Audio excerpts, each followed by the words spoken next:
Morning बच्चों, यह हमारी आज की वर्कशीट है। वर्कशीट नंबर है 9 और इसकी डेट है 25/6/2021।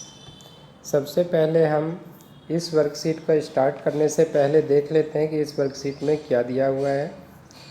तो इस वर्कशीट में यौगिक और मिश्रण के बारे में बताया गया है। यहाँ पे हमें यौगिक और मिश्रण में जो अंतर होते हैं, इनकी खूबियाँ हैं, उसके बारे में बताया गया है।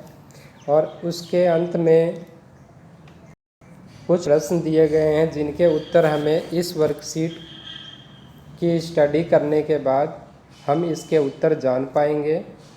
तो हम अपनी वर्कशीट को स्टार्ट करते हैं। सबसे पहले इस वर्कशीट का नाम यौगिक व मिश्रण है। इस वर्कशीट में यौगिक क्या होते हैं यह बताया गया है। तो यौगिक वह शुद्ध पदार्थ होते हैं जिनका निर्माण दो या दो से अधिक तत्वों के एक निश्चित अनुपात में रासायनिक विधि के संयोजन से होता है।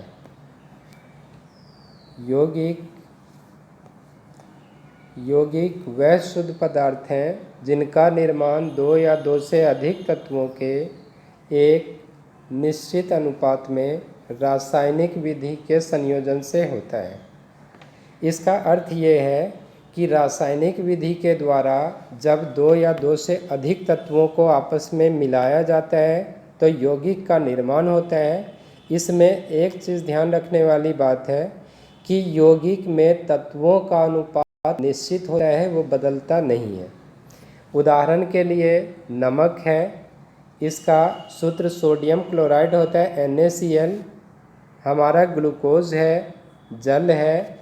इन सब के जो सूत्र होते हैं, रासायनिक सूत्र, वो निश्चित होते हैं, यानी उनमें विभिन्न तत्वों के जो कण हैं, परमाणु हैं, वो निश्चित संख्या में होते हैं। तो यौगिक वह शुद्ध पदार्थ होते हैं जिनका निर्माण दो या दो से अधिक तत्वों के एक निश्चित अनुपात में रासायनिक विधि के संयोजन से होता है। ये हमारे उदाहरण दिए गए हैं। जल का निर्माण हाइड्रोजन और ऑक्सीजन के तत्वों के संयोजन से होता है। अब इसके बाद आगे हमें दे रखा है यौगिक और मिश्रण के अंदर अंतर दे रखा है इन्होंने। तो इस अंतर को देख लेते हैं। सबसे पहला जो अंतर है वो तो यही है कि यौगिक जो होते हैं, जैसे कि अभी हमने बात की है, यौगिक का निर्माण रासायनिक अभिक्रियाओं के द्वारा होता है और मिश्रण के निर्माण में कोई रासायनिक अभिक्रिया सम्मिलित नहीं होती है। उसके बाद जो यौगिक होते हैं वो शुद्ध पदार्थ होते हैं, जबकि मिश्रण जो होते हैं वो शुद्ध पदार्थ नहीं होते। क्यों? क्योंकि यौगिक का जो संगठन होता है वो सदैव स्थायी होता है, वो निश्चित होता है, स्थिर होता है। जबकि मिश्रण जो होते हैं किन्हीं भी दो या दो से अधिक पदार्थों को किसी भी अनुपात में मिलाने से बनते हैं। इसी तरह से यौगिक हमेशा एक निश्चित ताप पर द्रव या वाष्प में बदल जाते हैं। ऐसा मिश्रण के साथ नहीं होता, इनका संगठन परिवर्तनीय होता है।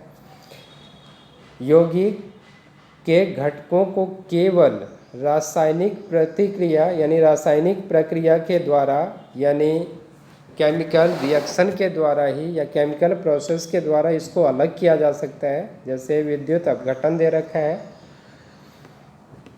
यानी कि इलेक्ट्रोलिसिस इंग्लिश में कहते हैं, इसके द्वारा दिया जा सकता है। यौगिक को इंग्लिश में कंपाउंड और मिश्रण हमारा मिक्सर होता है, इसका ध्यान रखना है। इसी प्रकार से हमारा जो मिश्रण होता है, यौगिक जो होता है, इसमें जो इसके घटक होते हैं, इसके घटकों को केवल रासायनिक प्रक्रिया द्वारा अलग किया जा सकता है, यह हमें पता चल गया है। और इसके अलावा यौगिक जो होते हैं उनके जो संगठन तत्व हैं, यानी जिनसे यौगिक बनते हैं जिन तत्वों से, वो उनके गुणों को दर्शाते नहीं हैं। उसका एक अपना अलग गुण होता है। जबकि मिश्रण में जो उपस्थित तत्व और यौगिक होते हैं वे अपने अपने गुणधर्म को दर्शाते हैं। इस चीज़ का एक खास ध्यान रखना है। उदाहरण दे रखा है, यौगिक का जल है, नमक है, कॉपर सल्फेट है, कार्बन डाइऑक्साइड है। ये सारे के सारे रासायनिक विधियों से बनते हैं, जबकि मिश्रण जो होते हैं इनको केवल भौतिक विधियों के द्वारा ही अलग किया जा सकता है। और मिश्रण में हम उदाहरण के तौर पे जैसे हमारा नमक का पानी हो गया या चीनी का पानी हो गया, चीनी का विलयन, ये सारे के सारे हमारे मिश्रण के उदाहरण हैं, क्योंकि इनके संघटन बदल सकते हैं। हम पानी की मात्रा बदल सकते हैं या चीनी या नमक की मात्रा उसमें जो घोली जाती है उसको बदल सकते हैं, इसीलिए ये मिश्रण कहलाते हैं। अब हम देख लेते हैं जो इसके प्रश्न हैं वो प्रश्न हमें क्या दिए हुए हैं। तो सबसे पहला जो हमारा प्रश्न है वो दे रखा है, यौगिक और मिश्रण की उदाहरण सहित व्याख्या करनी है। यौगिक और मिश्रण की उदाहरण सहित व्याख्या कीजिए। तो ऊपर जैसे हमने देखा है, यौगिक जो होते हैं वो 2 या 2 से अधिक तत्वों को एक निश्चित अनुपात में बनाने से मिलाने से बनते हैं और वो रासायनिक विधि के द्वारा बनाए जाते हैं। जबकि मिश्रण जो होते हैं उनमें तत्वों को एक निश्चित अनुपात में नहीं मिलाया जाता है, उनका अनुपात बदलता रहता है। तो इनके संगठन बदलते रहते हैं मिश्रण के, जबकि यौगिक के एक समान बने रहते हैं। उदाहरण हमने अभी देखा था, जो यौगिक होते हैं, यौगिक का उदाहरण कार्बन डाइऑक्साइड हो गया, जल हो गया, ग्लूकोज हो गया, ये सब कुछ उदाहरण है। जबकि मिश्रण के उदाहरण जो है वो हमारा नमक का पानी हो गया या नमक का विलयन है, चीनी का विलयन है, मिट्टी है, ये सारे के सारे हमारे जो है मिश्रण के उदाहरण है। एक मिश्रण का उदाहरण हमारा वायु भी है, जिसे हम कहते हैं वायु गैसों का एक मिश्रण है, तो वो भी एक उदाहरण है। उसके बाद हमारा सेकंड क्वेश्चन है, यौगिक एवं मिश्रण में अंतर स्पष्ट करें। तो अंतर ने अभी अभी डिस्कस किया है, यहाँ पे ये कई पॉइंट दिए गए हैं यहाँ पे यौगिक और मिश्रण के। ये कंपाउंड, मिश्रण यानी मिक्सर, तो इसके जितने पॉइंट दे रखे हैं इनमें से हम 4-5 पॉइंट लिख सकते हैं जो एक दूसरे के विपरीत गुणों को दिखाते हैं। अब उसके बाद है हमारा तीसरा प्रश्न है इसका, निम्नलिखित पदार्थों को यौगिक एवं मिश्रण में वर्गीकृत करें, इन्हीं में से शुद्ध पदार्थ छांटकर अलग से भी लिखें।